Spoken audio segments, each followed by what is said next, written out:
మన ప్రభు అయిన యేసుక్రీస్తు నామములో మీకు మా శుభాభివందనములు.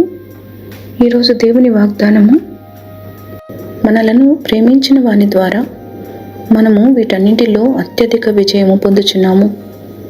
మరణమైనను జీవమైనను దేవదూతలైనను ప్రధానులైనను ఉన్నవి అయినను రాబోవినవి అయినను అధికారులైనను ఎత్తైనను లోతైనను సృష్టింపబడిన మరి ఏదైనను మన ప్రభు అయిన క్రీస్తు యేసునందలి దేవుని ప్రేమ నుండి మనలను ఎడబాపు నేరవని రూఢిగా నమ్ముచున్నాను.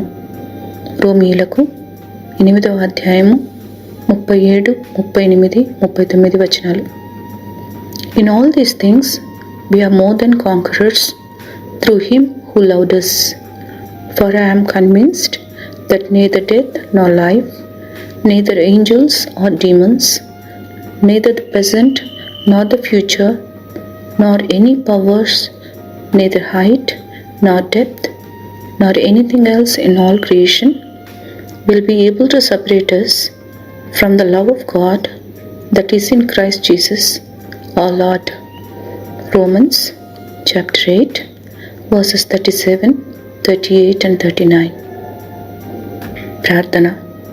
ప్రేమగల తండ్రి, మీ ఎడతెగని కృపా కనికరములకై వందనాలు. అనుదినము మీ కనుదృష్టి మాపై ఉంచి ప్రతి విధమైన దుష్టత్వము నుండి మమ్ము కాపాడుతున్నందులకు వందనాలు. మీ ప్రేమ నుండి మమ్మను ఏదియో ఎడబాపు చేయదనిరిగి ఆ ప్రేమకు ఈ దినమంతయు మమ్మను పాత్రులుగా చేయమని యేసు నామములో వేడుచున్నాము తండ్రి. Amen. Have a blessed day. God bless you.